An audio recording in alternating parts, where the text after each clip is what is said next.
On the first day of the last test of this English summer, New India finally gets a taste of old England conditions. Welcome to CoinDCX presents ESPN Cricinfo Matchday. It's time to look back on the first day's play at the Oval in the company of Sanjay Bangar. Mr. Bangar, glad to have you with us for this game.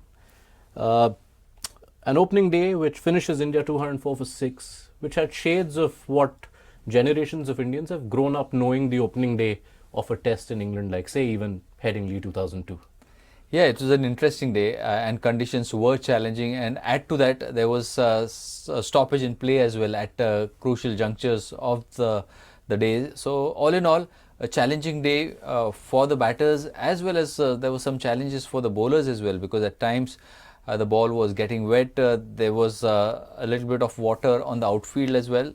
So an eventful day. India might just be comfortable in the sense that they've crossed that 200 run mark, and if you factor in the slower outfield, which is generally not the case at Oval, this could really be a score which can be considered to be a 230 for 6 score. Yes, that is an important part of this first day, because if you're just tuning into this, having missed the first day's play and having seen all the kinds of batting records that have been broken through this series, the template has changed. The narrative has shifted for this series decider of sorts.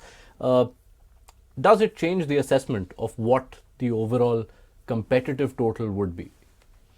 As far as this test match is concerned, I think anywhere close to 300 could be a very good first innings score, taking into account where India is at the current juncture. And for that, this pair will have to extend this particular partnership that they've really well fought and worked hard for, because 55 runs after the dismissal of Dhruv Jurel. And I was a little bit surprised that Washington Sundar came in eventually at number 8. But he's contributing. I think doesn't seem to have shown any sort of difference in the way he's approached this particular innings, and it just seems that he's continuing from where he left off in Manchester. Yeah, it is 204 for 6 at stumps, only 64 overs possible, with rain playing a part on day one at the Oval. But at 123 for 5, it looked like it could get a lot worse for India. And the standout batter on the day, Karun Nair, who finally has a second 50-plus score in Test. The first time, of course, as you know by now, he went and made it a 300. What stood out for Karun Nair? Why did a batter who couldn't convert his starts when there were flat tracks in the first 3 tests manage to get the grind done this time? I thought the mindset, because once you know that this could very well be your last opportunity, the thing that comes into your mind is that whatever game plan that you have, you are in that fight mechanism, and that's where you put your best foot forward, wherein you back your strengths and you're looking for those scoring areas where you generally score a lot of runs. And he did score a lot of runs off the front foot, playing his preferred area, maybe a cover drive or an off drive. And he got a few balls on his legs as well, which he very efficiently put away. So all in all, because of the kind of pressure that he was under, as also understanding that this could very well be a critical test match in his career, I think he brought the best out of him. Yeah, it just adds, like you said, the conditions today add about 30 runs to India's score. The external factors add a lot more value to this Karun Nair knock, in the context of his career, but also in the context of this test, which in turn has its own place in this series. Yeah, on any other given day, if England would have bowled better, maybe as a pack, because Atkinson was the only guy who challenged the Indian batters with his consistent line. All other bowlers were a little bit wavered, both Overton as well as Tongue. Chris Wokes did tend to slide down the leg stump on a regular basis.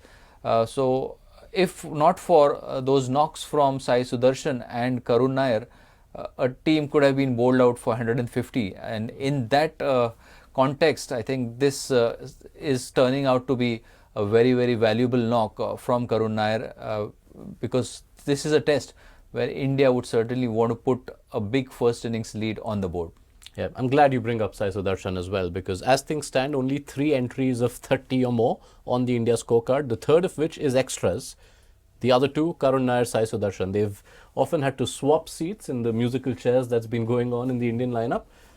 This time, like the first test, both of them featuring together. Sai Sudharsan, his 108 ball vigil, what stood out for you?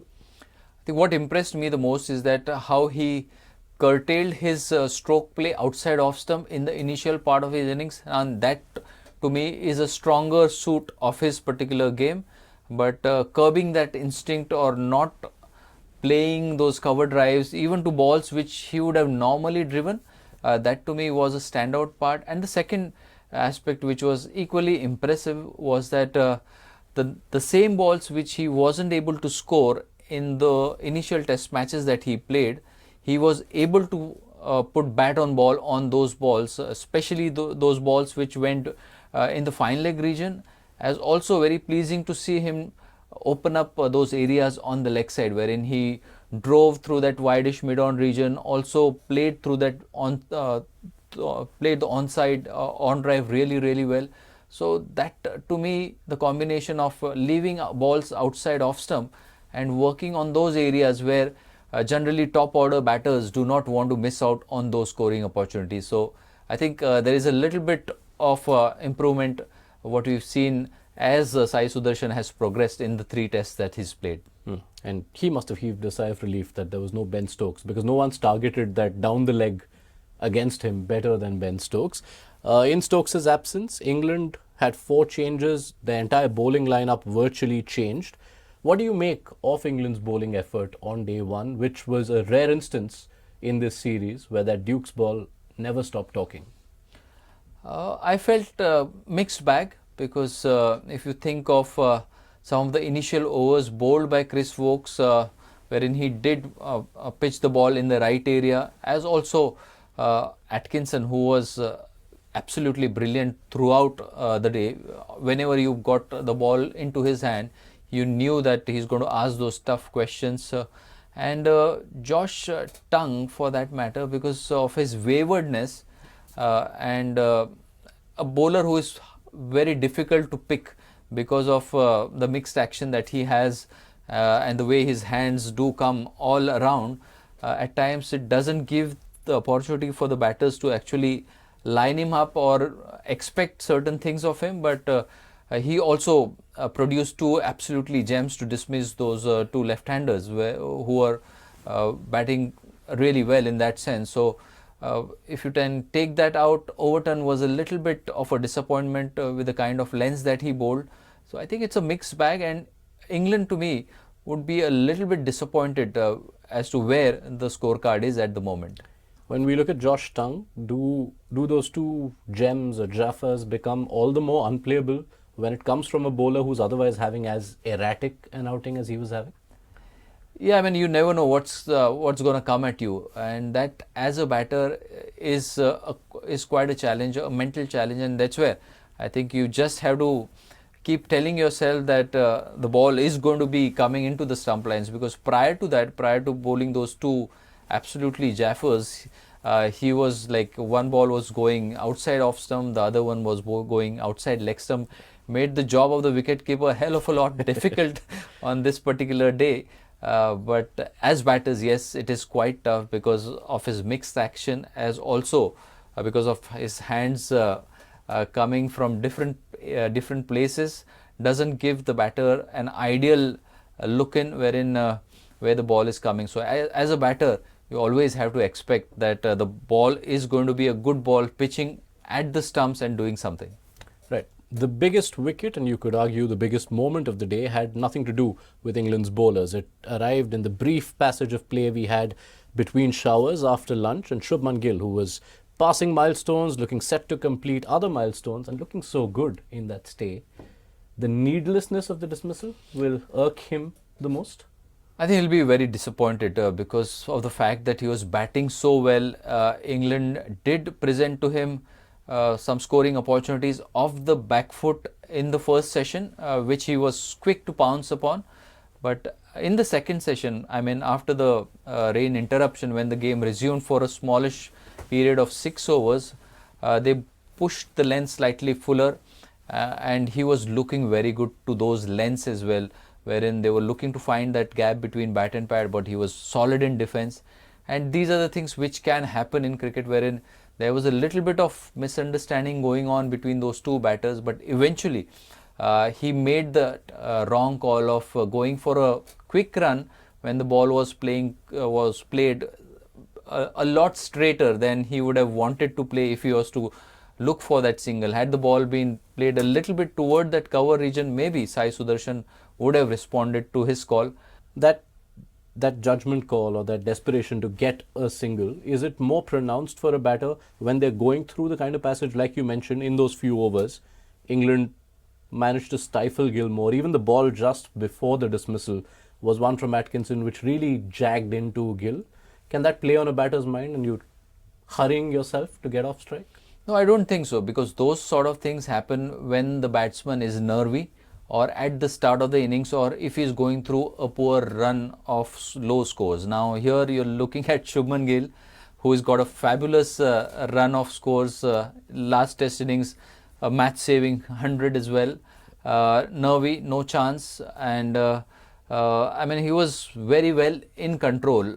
I don't think the balls would have bothered him, but the very fact that the Indian team was looking to rotate strike, and if you look at the number of singles that they've scored so far, 45 odd in the length of the innings that was played, the strike rotation part has equally been quite good. So maybe it was that intent which may have led to the decision making error which eventually happened from Shubman Gill. But what I liked about his overall mannerism, even after being dismissed, he would been hugely disappointed, but he never showed anything or saw even in a poor sense from his partner. So that would have given Sai Sudharsan a lot of comfort. So I think overall it was just part of an error in judgment on the part of Shubman.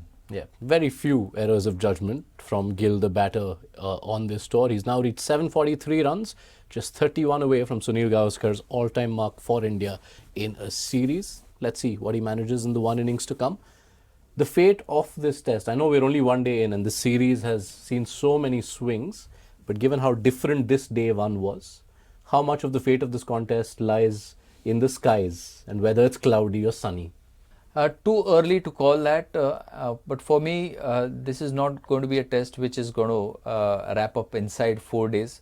I believe that there's a lot of batting depth in both these teams, and you look at India, they bat right up to number 8, and if you look at England, if things go well for Vokes, they have batting depth till number 10.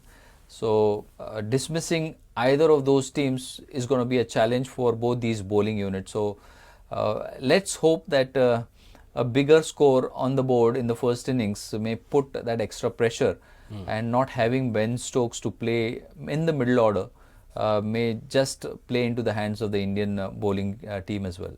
And with that injury to Chris Vokes at the end of day one, no official update yet, but it did look bad. If Vokes doesn't bowl, that could also change the story of this game or the challenge in front of India. I mean, my first impression about that injury is that doesn't really look to be too bad. Could be, you know, he landing on some part of the muscle around the biceps, and didn't seem to be a dislocation, thankfully. So even though he may not bowl tomorrow morning, but I would be surprised if he doesn't bat and is not available to bowl in the second inning. So England will have to manage bowling without Chris Vokes, at least for the first session. That's my assessment. But he should be available to bowl in the second innings. Right. So the manner of day one has changed compared to the rest of this series, but it remains as intriguing, as tantalizing as things have been throughout the series. Sanjay, Bangar, thank you so much for your company. Look forward to it for the rest of this test match. That does it from us on CoinDCX presents ESPN Cricinfo Matchday.